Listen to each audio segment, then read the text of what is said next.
Vancouver is one of the most expensive cities to live in the world right now. But what does it actually look like in the year 2026 to live in here? Hi, my name is Ruchika and I live in Vancouver, and in this video I'm going to give you the breakdown of the cost and the living expenses to live in this city. I'll keep it very honest, practical and without any sugarcoating. Let's start with the video. So with the inflation rate rising and recession talks everywhere and people getting laid off from their jobs, the big question here is Vancouver actually affordable to live in year 2026? By the end of this video, you'll get an answer for this question. Without making any assumptions, let's talk about the real numbers, honestly, brutally, and without sugarcoating. Let's start with the video. First, a quick point. When people say living in Vancouver, it does not always mean downtown Vancouver. Areas like Burnaby, Surrey, Richmond are very close and extremely well connected via transit, that's SkyTrain, and can significantly reduce your rent. If you're flexible with the location, you can still enjoy the city without paying peak downtown prices and can enjoy a number of benefits. So make sure you know your location before making this decision, because this can impact your budget in different ways. So let's talk about rent first, because this is where most of the budgets are decided. In year 2026, to have a 2-bedroom detached house with an outdoor space, a proper living area and a driveway, it's going to cost you around $2,800 to $3,000 per month. So this is where you would make sure that you're living with either your family or some roommates to average out this cost, because it's a bit more pricier than living all by yourself. Solo living, it's going to be a little expensive, and I would say if you're living in a very solo or you don't want any roommates, you can rather go for apartments, which is going to cost you somewhere in the line of $2,200 to $2,500 per month. Again, utilities are excluded this cost. Utilities would have your hydro bills, your water bills, and even your Wi-Fi's, which I'm going to discuss further. But at first, rent is a big part, and it's going to cost you somewhere around $3,000 to have a detached 2-bedroom. And I'm not talking about some luxury bedrooms. This is like a basic livable space that I'm talking about. When I started living in Vancouver, everything felt a little overwhelming, and I'm talking about few years back. Rent already felt very expensive to me, and honestly, there were moments when I wondered, ये शहर afford भी हो पाएगा? Over time, prices changed, but so did the way I looked at money.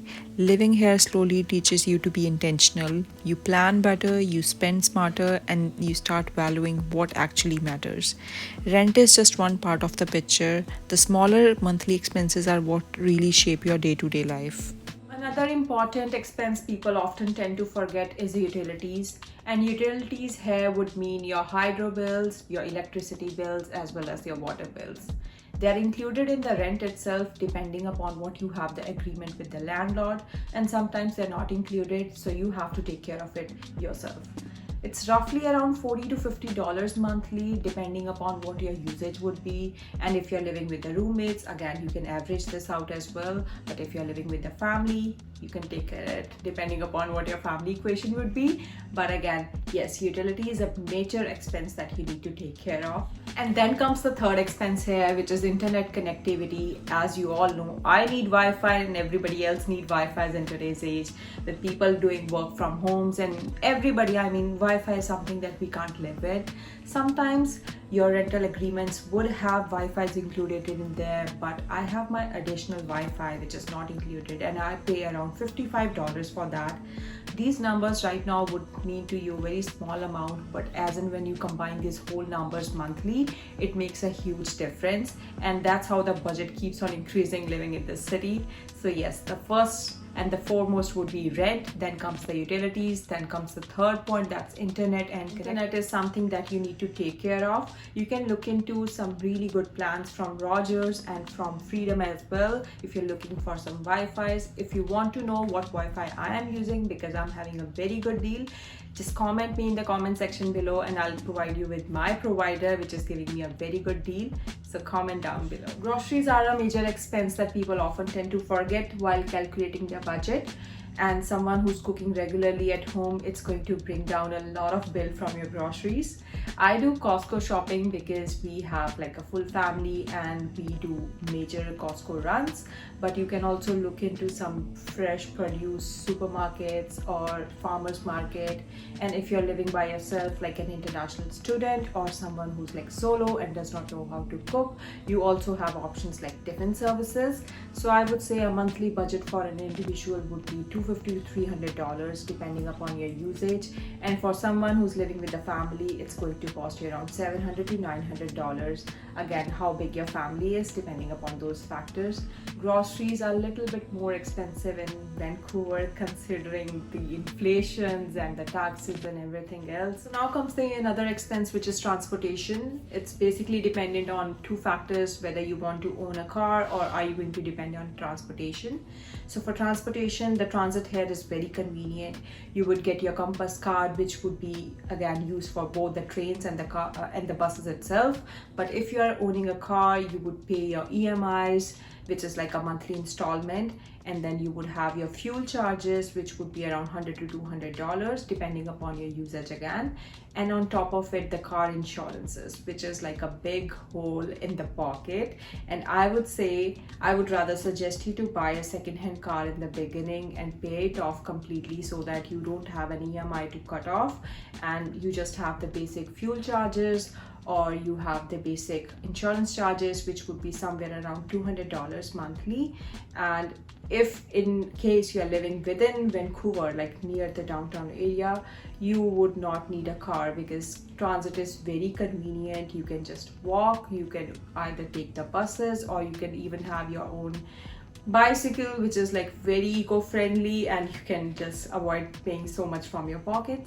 So yes, transportation is another big expense that goes out of your pocket and make a huge difference to your budget too. On top of all these bills, there are certain fixed expenses that would go out of your pocket in the beginning of every month and you cannot negotiate on them. So for me, these fixed expenses would my phone bill, which is around $50, and I got a very good deal. I have around 60 gigabytes of internet, unlimited calling and whatnot, which is like a very good deal. So you can get so many deals depending upon what network provider are you with. Second fixed expense for me is my car insurance, which is around $140. Again, it can vary upon certain factors. The third fixed expense for me here is my Wi-Fi bill, which is again a big necessity for me considering my usage. So everyone has different kinds of expenses. I don't have any subscriptions apart from Costco, which is like $120. Despite the cost, Vancouver has its own advantages and I love to live here. People from all around the world come here in summertime, and I cannot be more blessed and feel privileged about saying this is my hometown. We have mountains, beaches, beautiful nature, and I've never dreamt of this city, but thankfully God made me land into this city and I'm feeling so blessed about it. For someone who asked me if I would be leaving Vancouver, no, I would not be, because for me, Canada itself means Vancouver. This is it. All the other cities facing harsh climate, extreme snows. Even in the year 2025, 2026, we didn't feel any snow. So far, it's in the month of February. I'm shooting this video. We didn't see any snow. There's no harsh winters, and just 30 to 40 minutes away from here you could see mountains, you could see beautiful scenic spots, and you can see my channel here. I have posted so many videos. Don't forget to check out all these videos for all the nearby places and hidden gems that I always post about. But if you would say Vancouver is expensive, yes it is, but if you're smart enough to live nearby, if you're smart enough to maintain your expenses, you still have a lot of perks that are non-negotiable and you would not get it somewhere else. So it's not cheap to live here, but it's also with the full advantages. Vancouver is not cheap, but it offers opportunity, safety, lifestyle, and a nature all in one place. Whether it's worth it or not depends on your income, priorities, and the way you choose to live. I just wanted to share the reality so that you can make decisions for your own self, keeping in consideration all these points.